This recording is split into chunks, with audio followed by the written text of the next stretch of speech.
ओम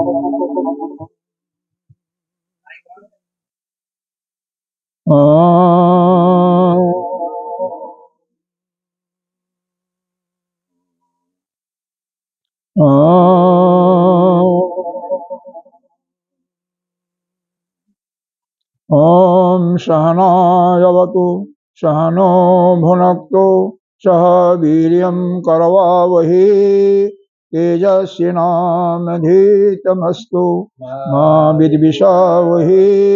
ओम शांति शांति शांति। सच्चिदानंद रूपाय सत्पत्तादिहेतवे तापत्र विनाशाय श्रीकृष्णाय वयं नमः। गुरुर्ब्रह्मा गुरुर्विष्णु गुरुर्देवो महेश्वर गुरुः साक्षात् परं ब्रह्म तस्मै श्री गुरवे नमः। त्वमेव माता च पिता त्वमेव बन्धो च सखा त्वमेव विद्या द्रविणं त्वमेव सर्वं मम देव गजाननं भूतगणाधिसेवितम् अभीतजम्बो फलचारुभक्षम् उमाशुतं शोकविनाशकारकं नमामि विघ्नेश्वर पादपंकजं।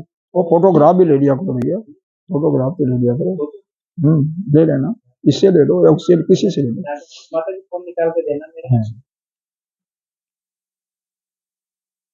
अनंत श्री विभूषित श्री 1008 पंचायती महानिर्वाणी अखाड़ा की अग्रणी श्रोत्रिय ब्रह्मनिष्ठ महामंडलेश्वर एवं उत्तर प्रदेश संत समाज के अध्यक्ष श्री सदगुरुदेव भगवान के चरणों में कोटि कोटि नमन वंदन। ब्रह्मचारी कृष्ण चैतन्य जी, मातृशक्ति भक्तजन सभी के अंतःकरण में विराजमान उस आत्मरूप परमात्मा का, आत्मस्वरूप परमात्मा का वंदन करते हैं। आइए, तृतीय बल्ले के कल इसमें बहुत कुछ भाष्य कंप्लीट नहीं हुआ था, लेकिन हाँ, इसका थोड़ा सा रिवीजन करते हुए हम जहां से कल छूटा हुआ था वहां चलेंगे। पहले मंत्र का पाठ करते हैं। ऊर्ध्वमूल वाक् शाखा, हाँ चलो पढ़ो। ईशो अस्वस्थ सनातनः तदेव शुक्रं तद्ब्रह्म तदेव अमृतम् उच्यते तस्मिन् लोकाश्रिता सर्वे तदुनात्येति कश्चन एतद् वै तत्। देखो, यह संसार कैसे है, इस संसार के स्वरूप का वर्णन किया जा रहा है। यह संसार ऐसा है कि एक अश्वत्थ का वृक्ष है। अश्वत्थ मतलब पीपल का वृक्ष। इसका जड़ जो है ऊपर है और शाखाएं नीचे हैं। मोटी जो शाखा है ना, वही जो है वह एक प्रकार से मूल में तो ब्रह्म है, मूल में ब्रह्म है, और वही शाखा जो है फैली हुई है किसके, नाना प्रकार की अपनी कामनाएं हैं, भोग विलास की कामनाएं हैं, और उसी में फिर पतली पतली शाखाएं हैं, छोटी छोटी अपनी कामनाएं होती हैं, और उसी में जो कामनाओं के माध्यम से जब हम भोगते हैं जो फल होता है उसमें फल लगते हैं, पुष्प लगते हैं। पुष्प का मतलब उचित इन्वायरमेंट, उचित वातावरण आ जाता है तो फल पुष्प लगते हैं। तो यहाँ पर यह बताया गया कि इसकी शाखाएं नीचे हैं और जड़ जो है ऊपर है। जैसे वंशावली होती है, पहले परदादा का नाम लेते हैं, फिर दादा का, फिर पिता का, फिर इसी प्रकार से यह शाखा चल रही है। ये सो सस्ता सनातन, यह अनादि काल से चल रहा है। यह जैसे पीपल का वृक्ष होता है वैसे ही यह फैला हुआ है। संसार की बातें हो रही हैं। तदेव शुक्रम, वही जो है ज्योति स्वरूपा ब्रह्म है, ज्योति स्वरूपा है, शुद्ध है, विशुद्ध है। तद ब्रह्म, उसी को तुम ब्रह्म समझो, वही को अमृत स्वरूप समझो। वो ब्रह्म कैसा है, अमृत स्वरूप है, विशुद्ध है, और क्या है, ब्रह्म है, ज्योति स्वरूप। तस्मिन लोकाश्रिता, सभी सारे संसार के जितने भी लोक हैं, 14 लोक हैं, सभी लोग के प्राणी सभी उसी पर आश्रित हैं।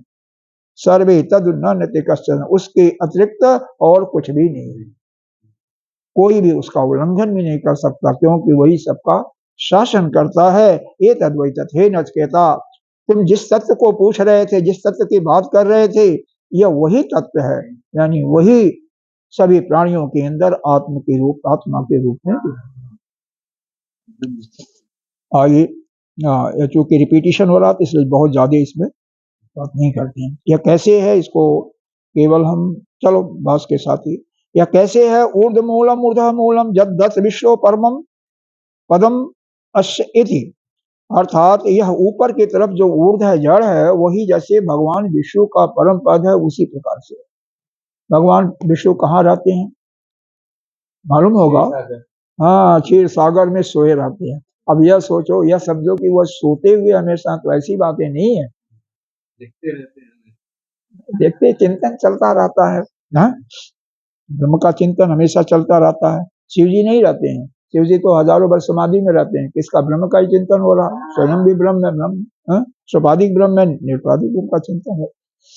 सो अव्यक्त आदि अस्थावर अंत संसार वृक्ष ऊर्ध मूल, यह अव्यक्त जो है, अव्यक्त क्या, जो आपका प्रकृति है या माया है, वहां पर संसार के समस्त बीज जो हैं अव्यक्त अवस्था में है। वो बीज अभी जैसे आप घरों में बोरियों में गेहूं इत्यादि रख लेते हो ना, अब जब खेत में बोते हो तो व्यक्त अवस्था में आ जाते हैं, वो फूल जाते हैं, पानी में चावल भिगो दो, अरे चना भिगो दो, गेहूं भिगो दो, दूसरे दिन फूल जाएगा, तो वह व्यक्त अवस्था में आ जाता है। उसी व्यक्त अवस्था को ही हम दृढ़ गर्भ कहते हैं या ब्रह्मा कहते हैं, ठीक है। तो इसको वृक्ष को क्या अर्थ दिया गया? वश्चनात्, वश्चनात् का मतलब छेदन करना। इस वृक्ष को हम छेद करके काट करके गिरा सकते हैं, उसी प्रकार से यह संसार जो है यह भी छेदन करने के योग्य है और नष्ट हो जाता है। अभी जो दिखाई दे रहा है, क्योंकि यह कैसे यह है, जन्म जरा मतलब बुढ़ापा, मरण, शोक, अनेक अनर्थात्मक प्रतिक्षण, अन्यथा स्वभावो, प्रति क्षण में परिवर्तन होता रहता है। किसी का जन्म हो रहा है, किसी का मरण हो रहा है, किसी का बुढ़ापा अवस्था होगा, बुढ़ापा अवस्था वो अवस्था जो कि चलने में दिक्कत होती है, कमर भी झुक जाती है। घर में लोग, अरे घर में लोग उसकी सेवा करने के बजाय उसको डांटते ही रहते हैं, यही होता है, अच्छे से बोलेंगे क्यों? हाँ, अनेक दुखदायी घटनाएं होती हैं, प्रति क्षण बदलने वाली। इस संसार का स्वभाव ही है कि प्रत्येक क्षण में परिवर्तन होना है। हाँ, यह कैसे है?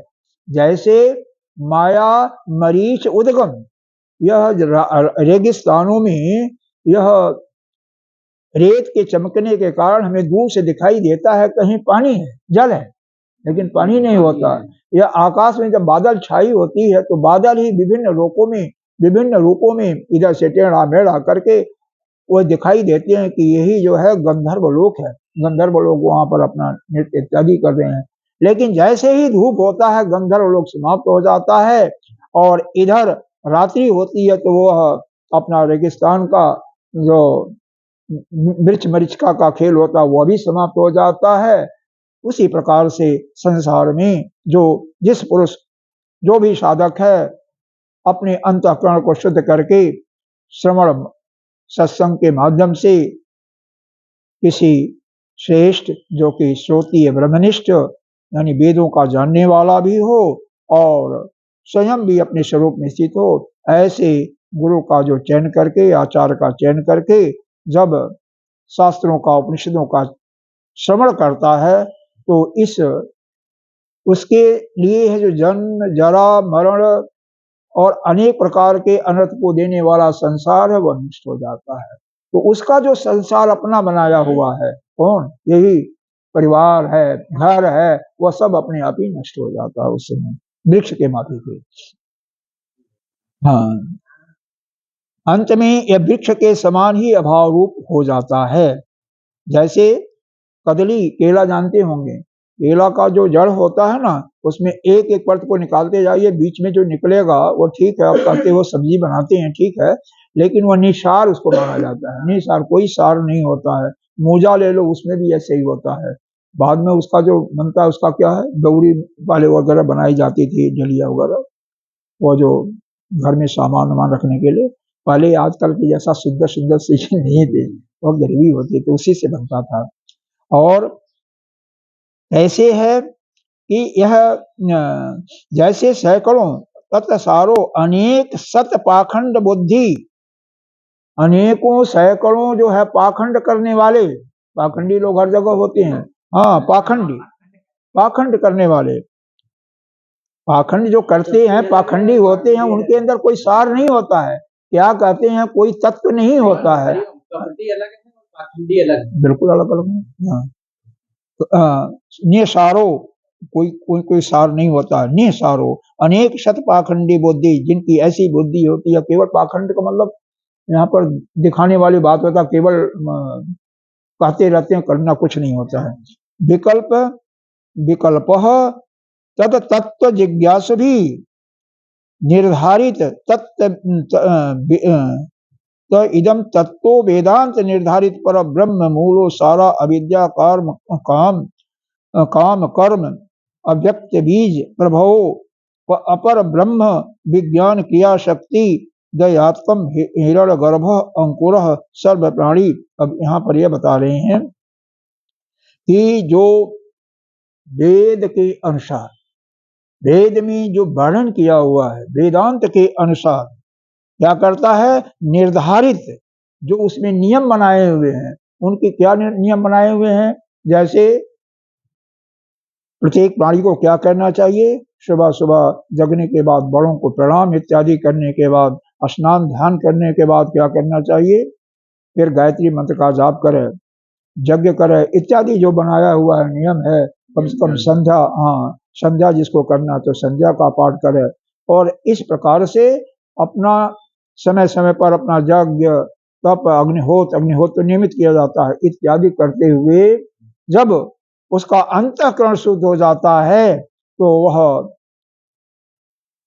गुरु के पास जाकर के यह वेदों का जो सार है, जो उपनिषदों में वर्णित है या श्रीमद् भगवत गीता में वर्णित है, उस ज्ञान को प्राप्त करके, या ब्रह्मसूत्र में है, उसको प्राप्त करके वह इस संसार के जीवन बंधन से मुक्त हो जाता है।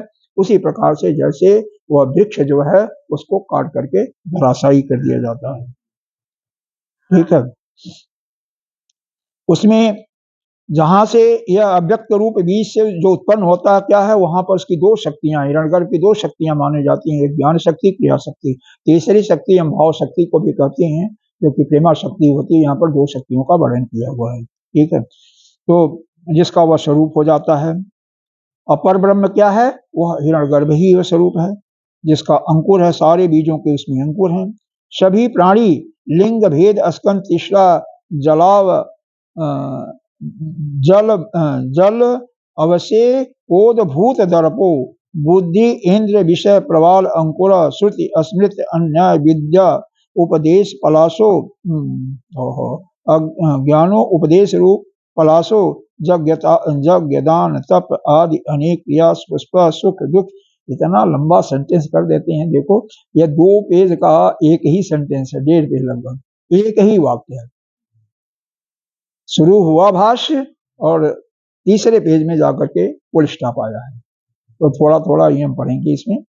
तो सारे प्राणियों को क्या है, यह जो दोनों शक्तियां हैं यह सभी प्राणियों में भी हैं, क्योंकि हिरण्यगर्भ से पैदा हो रहे हैं तो उसकी जो शक्ति, जैसे माता पिता से जो पैदा होता है, जो उनका गुण धर्म होता है वो बच्चों में आता है, उसी प्रकार से बच्चों में आता है।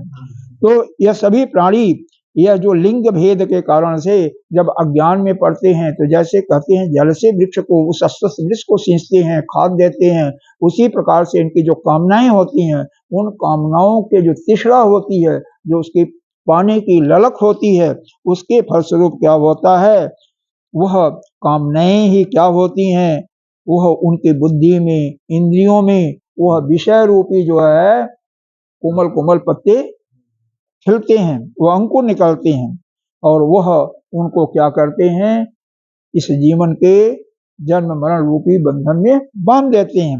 लेकिन वही अगर जो हमारे वेद में लिखा हुआ है या स्मृति में लिखा हुआ है, अन्य प्रकार से अन्य शास्त्रों में जो उपदेश दिया हुआ है, उसको श्रवण करके, मनन करके, और जब यज्ञ दान तप अनेक क्रिया जब करते हैं, तो जब सुंदर सुंदर पुष्प उनमें उस ज्ञान रूपी विद्या का ज्ञान का पुष्प जो खिलता है, तो यह जो सुख दुख वेदना एक रस प्राण प्राण उपजीय व्यय अनंत फल तिष्ठा सलिल शेक प्रौढ़ जीडी कृत दृढ़ बद्ध मूल सत्य नामादि सप्तलोक ब्रह्मादि। तो यह जो सुख दुख है, यज्ञ दान तप आदि अनेक जो क्रियाकलाप सुंदर फूल वाला, और वहीं पर सुख दुख भी होता है। जैसे उस वृक्ष में आएगा, मतलब जैसे सत्यलोक होता है ना, तो जैसे 7 लोक बताए गए हैं पृथ्वी से ऊपर, भुवः भू पृथ्वी, भुवः ऊपर है स्वर्गलोक, स्वः मह जन तप सत्य 7 लोक हैं। उसी प्रकार से यहाँ पर 7 लोकों 7 घोषणों की आप कल्पना करो उसी वृक्ष के ऊपर, जिसमें सारे पक्षियां रहती हैं, और वह सारे पक्षियां अपने अपने घोंसलों में हैं, लेकिन उन्हीं पक्षियों में से कोई टेढ़ा कर रही है, कोई गान कर रही है, कोई नृत्य कर रही है, कोई वादन कर रही है, कोई अट्ठास लगा रही है, कोई हाय हाय कर रहा है, किसी के यहाँ मर गया कोई मतलब रुदन कर रहा है। उसी प्रकार से यह प्राणी अपने कहीं भी सातों किसी लोक में रहते हुए यही क्रिया करते रहते हैं अपने अपने घरों में। और आजकल बिल्कुल अक्षरशः सत्य है। जैसे बड़े बड़े महानगरों में क्या है, एक ही फ्लैट में कोई मर भी जाएगा, कोई मरण तो उसको कष्ट भी हो रहा, लेकिन कोई सुनने वाला नहीं है, कोई देखने भी नहीं आएगा।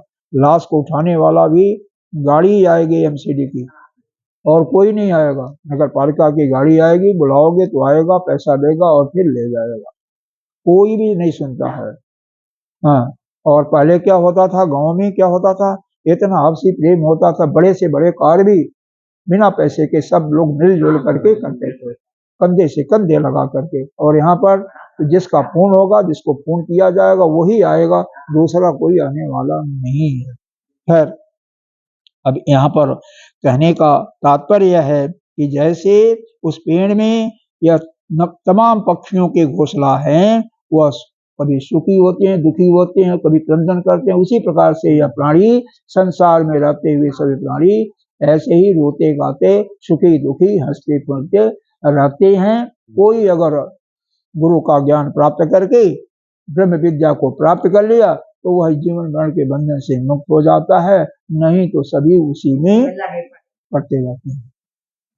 जैसे पक्षी करते हैं उसी प्रकार से हम लोग भी करते रहते हैं।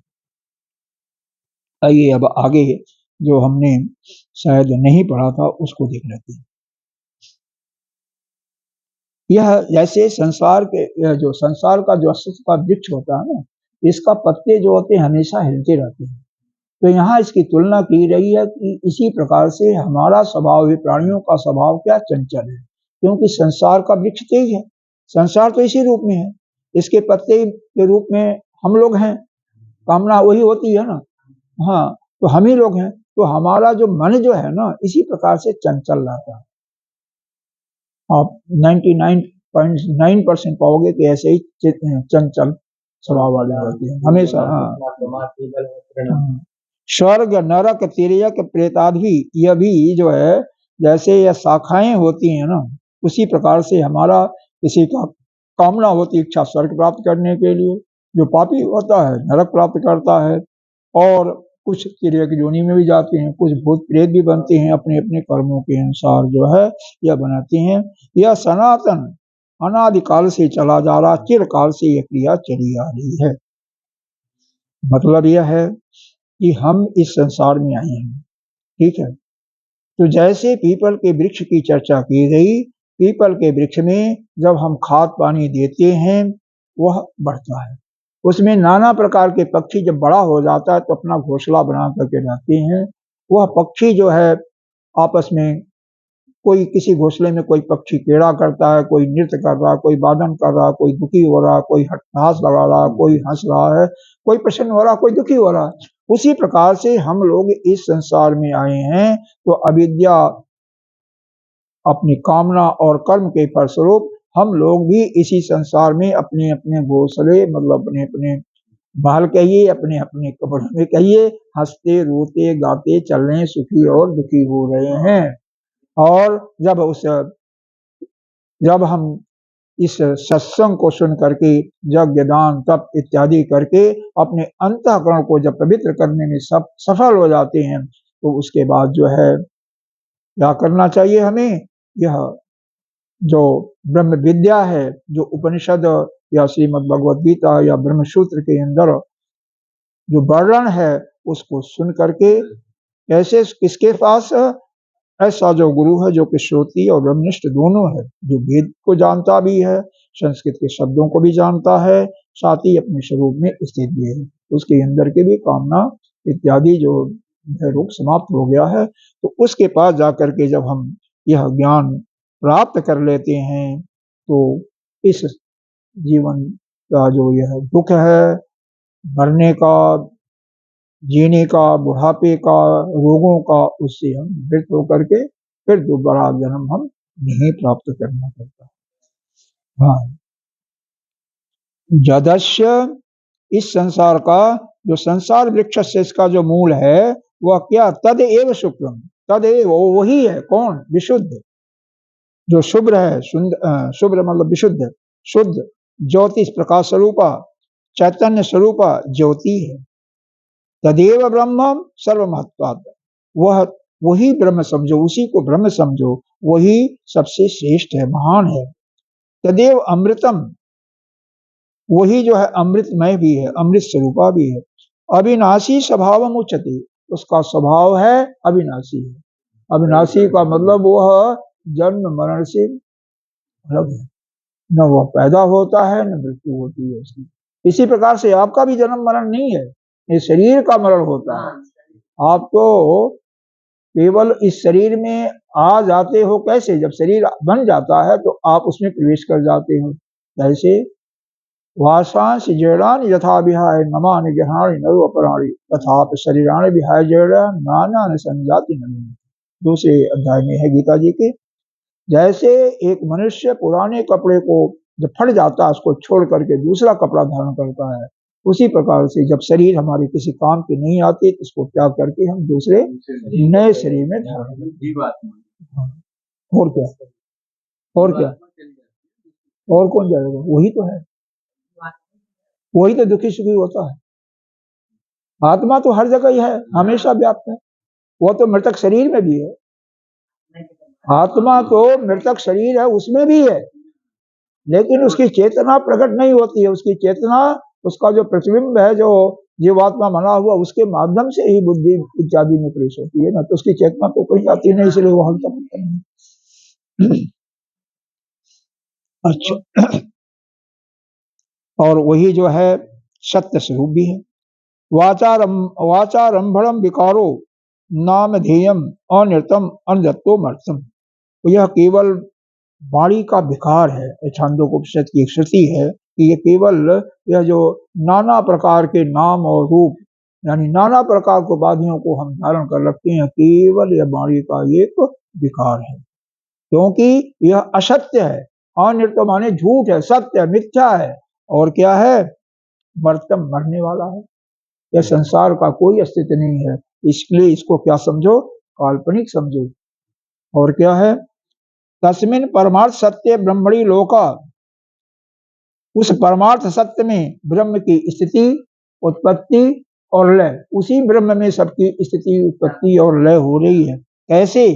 जैसे वह फिर वही उदाहरण दृष्टांत दिया गया गंधर्व नगरी का। मरीच उदक माया समा परमार्थ दर्शन अभाव गमना श्रिता आश्रिता सर्वे समस्ता उत्पत्ति स्थिति लयेषु। जैसे संपूर्ण लोक जो है गंधर्व लोक और मरीचिका के जल के जैसे जो है, वह उसको जब हम जान लेते हैं या उनका जब सत्यत्व हमें मालूम हो जाता है, तो मरीचिका भी, मरुस्थल का जो जल होता है उसका भी हमें ज्ञान हो जाता है, और सूर्य के प्रकाश में गंधर्व लोक भी समाप्त हो जाता है। उसका ज्ञान होने से हमारा यह माया का जाल है वह टूट जाता है। तद ब्रह्म, यह कैसे हो रहा है? लय उत्पत्ति कहाँ हो रही है? ब्रह्म में ही हो रही है। जैसे आपके शरीर में कोई अगर रक्त दिया जाए, इसमें अरबों खरबों कीटाणु मिलते हैं, और उनकी उत्पत्ति कहाँ होती है? आपके शरीर में। स्थिति भी इसी में, पलते भी हैं, इसी में लय भी होते हैं। भोजन कहाँ करते हैं? आपके शरीर से। वो भी अपना कहते हैं कि मेरा घर है, वो भी लड़ते हैं आपस में, जैसे आप लोग लड़ते हो। हाँ, हम लोग लड़ते कहते हैं। तद तद ब्रह्म न अत्येति न अतिवर्तते, और वो ये वही ब्रह्म है, कोई अन्य नहीं है। न अतिवर्तते, कोई भी कार्य जैसे मृदा मृदादि दिव्यम घट आदि कार्यम, जैसे यह जो मिट्टी के जो बर्तन होते हैं ना, तो उसमें मिट्टी होती है, और कोई भी उसको उस तत्व का उत्क्रमण नहीं कर सकते हैं। उसी प्रकार से कोई भी प्राणी उस ब्रह्म का उत्क्रमण नहीं कर सकता है, क्योंकि उस ब्रह्म में ही सभी लोग हम ओतप्रोत हैं। उसमें हमारी उत्पत्ति हो रही है, स्थिति हो रही है और लीन हो रही है। निश्चय यही वह ब्रह्म है, ये तद वही तद, यही वो ब्रह्म है। हे नचिकेता, समझो जो तुमने प्रश्न पूछा था उसका यह उत्तर है। तद विज्ञान, उसके जानने के बाद अमृता भवन्ति उच्यते, अगर किसी के ज्ञान में, जिसके ज्ञान में से कर भ्रम हो जाए कि इसके विषय में ये जो ब्रह्म है, क्योंकि मूलम तदेव नास्ति, कि यह मूल में वास्तव में ब्रह्म तो कोई है ही नहीं है, तो इसी को स्पष्ट करने के लिए कहते हैं कि नहीं, ऐसा नहीं है, वह ब्रह्म है, और उसी को फिर स्पष्ट दूसरे मंत्र में बताते हैं। पढ़िए इसको। जद इदम किंच जगत सर्वम प्राणः ये जति निश्रितम महद्भयं वज्रम ओद्यतम ज एतद एतद विदु अमृतास्ते भवन्ति, ते भवन्ति। जद इदम, जो कोई भी, किंच, इस जगत के, इसको जान लेता है कि यह कुछ सारा जो जगत है इस क्या है? प्राणमय है।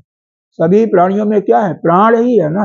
और यह जो प्राण कहाँ से उत्पन्न होता है? उसी से, ब्रह्म से उत्पन्न होता है, और उसी के चेष्टा करके, मतलब उसी के आश्रय में यह पलता पलता है।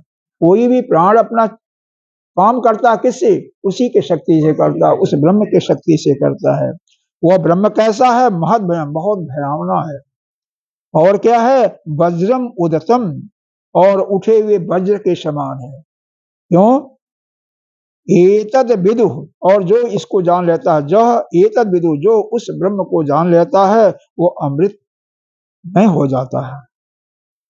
मतलब यह सारा जगत, जितने भी, इस संपूर्ण जितने भी लोग हैं, सभी के सभी किसी इस प्राण से ओतप्रोत हो रहा है। वह प्राण को यहाँ पर हिरण्यगर्भ माना गया है, उस प्राण से ही सारे उत्पन्न हो रहे हैं। और वह प्राण कहाँ से उत्पन्न हुआ?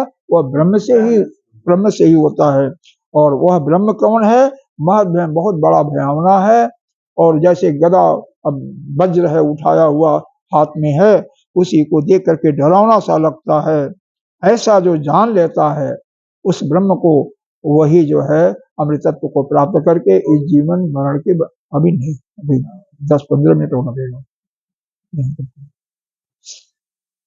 जद इदम किम च जद किम चेदम जगत भाष्य, जद इदम किम च जद किम चेदम जगत सर्वम प्राणे पर अस्मिन ब्रह्मणि, जो कुछ है, अर्थात यह जो कुछ जगत है, यह सब प्राण, यानी सत्य जायति कंपते तत्एव निश्चितम निर्गतम, यह सब उस ब्रह्म के होने से, जो परब्रह्म है, उसी के होने से, उसी के माध्यम से यह प्रकट होता है, उसी के शक्ति से यह कंपन करता है, गमन करता है, यानी सारे काम इसके चलते हैं। और उसी के नियमन से, उसी का ये जो रूल बना रखा है, नियम बना रखा है, उसी से यह सारी चेष्टाएं हो रही हैं। जद एवं जगत उत्पत्ति कारणम ब्रह्म तद महद्यम, यह जो जगत के उत्पत्ति स्थिति प्रलय का कारण है वह ब्रह्म ही है। वह बहुत ही डरावना है, महद भयम, बहुत भय वाला है, महच्च महान भी है, उसी के भय से तद्भयम च विभत्य अस्मात् इति महद भयम, उसी के भय से सभी लोग भय खाते हैं। वज्रम उद्यत उद्यतम इव वज्रम, कहते हैं उसका उठाया हुआ जो वज्र है ना, वह वज्र ही है, बहुत स्पेशल टाइप का, विशेष प्रकार का वज्र है। जथा वज्र उद्यत करम स्वामी भी मुमुखी भूतम दृष्टा भित्ता नियमीन तत् शासने वर्तन्ते तथ एदम इदम चंद्र आदित्य ग्रह नक्षत्र तारक आदि लक्षणम जगत ईश्वरम नियमीन क्षणम आप विश्रांतम वर्तत इत्युक्तम भवति। कह रहे हैं वह जब वज्र को लेकर के खड़ा हो जाता है तो जैसे अपने मालिक को देख करके, जो भी उनके नौकर चाकर होते हैं, घर में जो मालिक होता है जब वो आ जाता है, जैसे कोई भी हो, चाहे मलकिन हो चाहे मालिक हो, और सारे जो घर के बच्चे होते हैं अपने अपने काम करने लगते हैं, करते हैं ना, छोटे छोटे बच्चे सब अपना काम करने लगते हैं, बड़े भी होते हैं वो भी डर जाते हैं।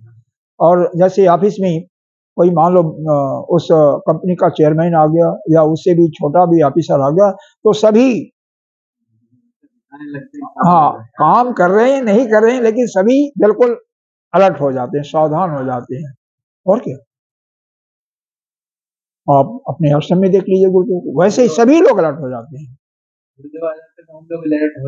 सभी लोग। हाँ, उसी प्रकार से उसी के शासन से, उसी के बनाए हुए नियम से, यह सूर्य हैं, चंद्र हैं, नक्षत्र हैं, यह इंद्र आदि जितने भी देवता हैं, वरुण हैं, हाँ पवन देवता है, सब अपना अपना काम करते हैं।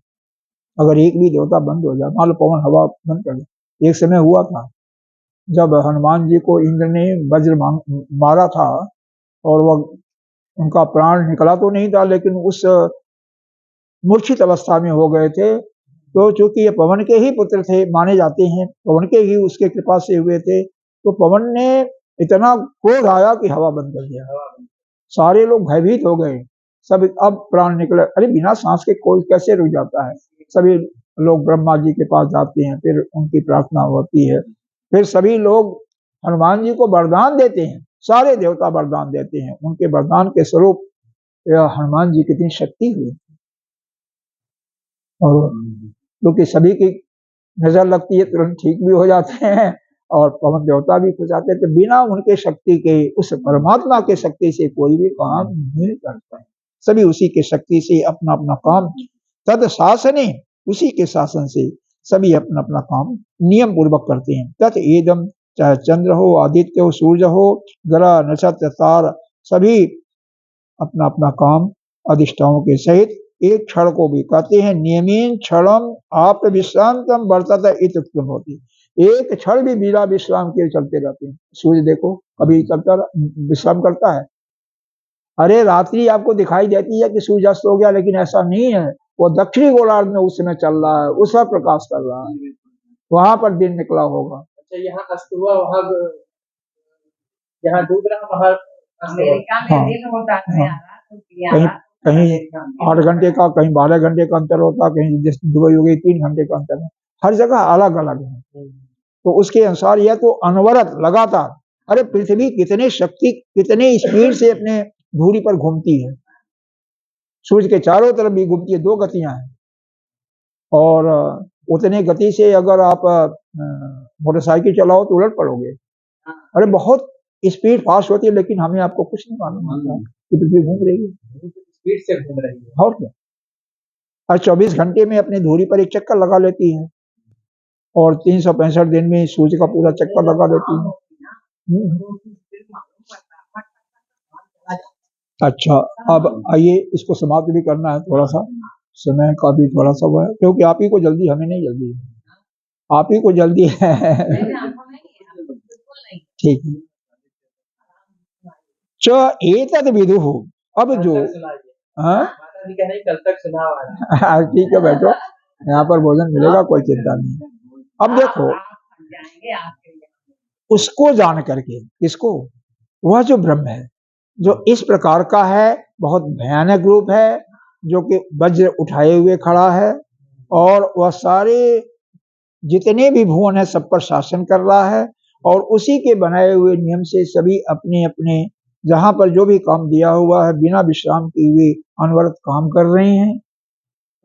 उसको जो जान लिया, स्व आत्म प्रवृत्ति साक्षी भूतम एकम, वह क्या है, सभी के आत्मा में आत्म स्वरूप में रह करके सभी का क्या है, वह साक्षी है, सभी के अंदर देख रहा है।